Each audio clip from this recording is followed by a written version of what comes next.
जब काउंटिंग को तकरीबन 2.25 घंटे होने को हैं, तस्वीर पूरी बदली हुई है। भारतीय जनता पार्टी की दोनों बैसाखी टूट रही है। ना निर्दलीय चाहिए, ना जेजेपी चाहिए। भारतीय जनता पार्टी अपने दम पर सरकार बनाने की ओर अग्रसर है।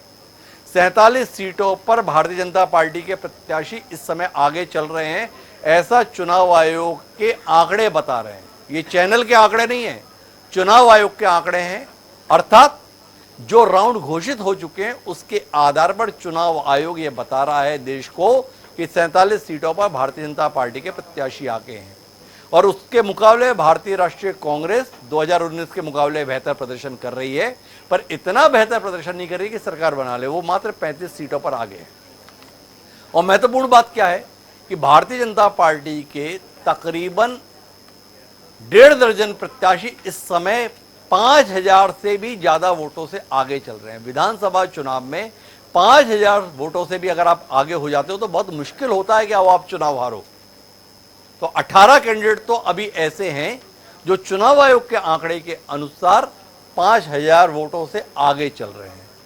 तो कुल मिलाकर कुछ प्रमुख सीटों के संदर्भ में अगर बात करते हैं तो प्रमुख सीटों के अंतर्गत भारतीय जनता पार्टी को बड़ा झटका जो लग रहा है वो अंबाला से लग रहा है।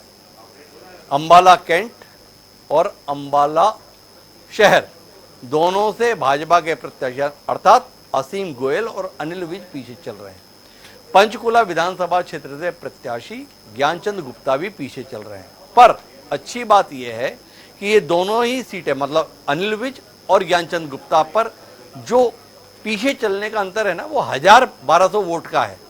कभी भी बाजी पलट सकती है, ऐसा नहीं है कि वो निपट ही गए, इतना तय है। इस समय 5 निर्दलीय चुनाव आयोग के आंकड़ों के अनुसार आगे चल रहे हैं। जो 5 सीटों पर आगे हैं उसमें सबसे पहले है कालका, महत्वपूर्ण विधानसभा क्षेत्र है। यहां से शक्ति रानी शर्मा पहुंची थी चुनाव लड़ने के लिए, उन्हें बड़ा मजबूत प्रत्याशी माना जा रहा था, लेकिन वो वैसा कमाल का प्रदर्शन नहीं कर पा रही हैं। शक्ति रानी शर्मा के संदर्भ में जो स्थिति निकल कर आई है वो ये आई है कि इस समय गोपाल जो है निर्दलीय प्रत्याशी वो 1,000 वोट से आगे चल रहे हैं, 1,109 वोट से आगे चल रहे हैं। अंबाला कैंट से चित्रा सरवारा जो पिछली बार चुनाव बहुत मजबूती से लड़ी थी, इस बार शायद जीत जाए क्योंकि वो 1,200 वोटों से अनिल विज के मुकाबले आगे चल रही हैं।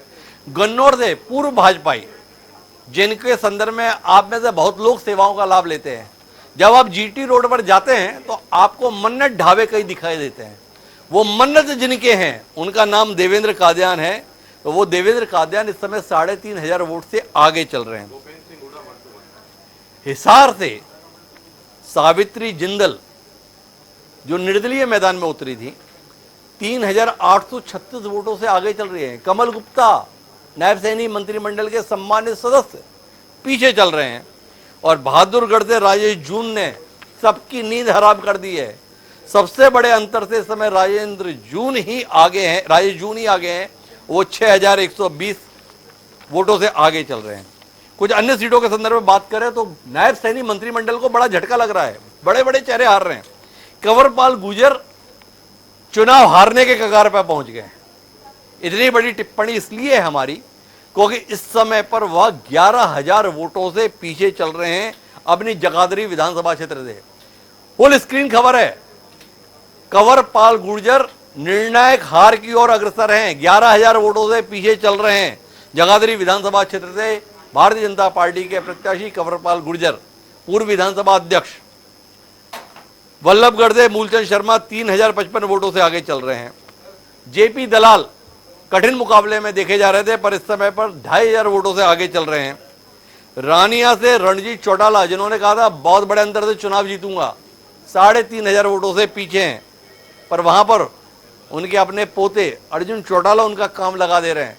अर्जुन चौटाला आगे चल रहे हैं। हिसार से डॉक्टर कमल गुप्ता अब 4,173 वोटों से पीछे हैं।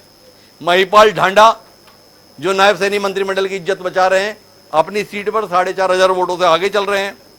असीम गोयल हारने की ओर बढ़ रहे हैं, हार ही जाएंगे ये तय नहीं है, अभी वो 4,000 वोटों से पीछे चल रहे हैं। थानेसर से सुभाष सुधा भी पीछे हो गए, मतलब नायब सैनी के नेतृत्व में भाजपा भले ही जीत पाए पर कई नए लोगों को मंत्रिमंडल में मौका मिलेगा क्योंकि जनता कई मंत्रियों को घर बिठा दे रही है, ये साफ तौर पर दिख रहा है। तो सुभाष सुधा थानेसर में पीछे हैं पर अंतर बहुत कम है, 970 वोटों का है, जीत भी सकते हैं। नूह से संजय सिंह 28,730 वोटों से पीछे हैं। अगर जीत गए तो दुनिया का 8वां आश्चर्य होगा, ऐसे ही देखना चाहिए हमें। और नांगल चौधरी से अभय सिंह यादव आगे चल रहे हैं तकरीबन 2,500 वोटों से। तो केवल मिला के ये स्थिति है। और हमारे साथ में बातचीत की मुख्यमंत्री पद की और बड़ी मजबूती से कदम बढ़ाते दिख रहे भूपेंद्र सिंह हुड्डा से। सुनिए क्या कुछ कहा है भूपेंद्र सिंह हुड्डा ने जनता टीवी से बातचीत में। साथ बात करने के लिए मौजूद है सर। तमाम जो अभी रुझान आ रहे हैं, कांग्रेस आगे देखने को मिलती नजर आ रही है, किस तरीके से आप इसको देख रहे हैं? कांग्रेस सरकार बनाने जा रही है, कांग्रेस को मेजोरिटी मिलने जा रही है। पूर्ण बहुमत की सरकार बनेगी, माहौल हम देखने को मिलता नजर आ रहा है, कार्यकर्ता पूरी तरीके से उत्साह में है। पूर्ण बहुमत की सरकार मिलेगी। सर सीएम को लेकर अगर बात करें, किस तरीके का आगे जो है पार्टी फैसला करेगी। कारण क्या देख रहे हैं? मुख्यमंत्री अभी भी कह रहे हैं कि जो है बीजेपी की सरकार बनती हुई नजर आएगी। मैं कह रहा हूँ कांग्रेस सरकार बनेगी। तो देखिए, भूपेंद्र सिंह हुड्डा ते दावा सीधे तौर पर कर रहे हैं कि कांग्रेस की सरकार जो है बनती हुई नजर आएगी। कैमरामैन मोहित के साथ स्पर्श शर्मा, जनता टीवी, दिल्ली। तो भूपेंद्र सिंह हुड्डा अभी भी उम्मीद के साथ में, हालांकि आंकड़े उनका साथ नहीं दे रहे हैं।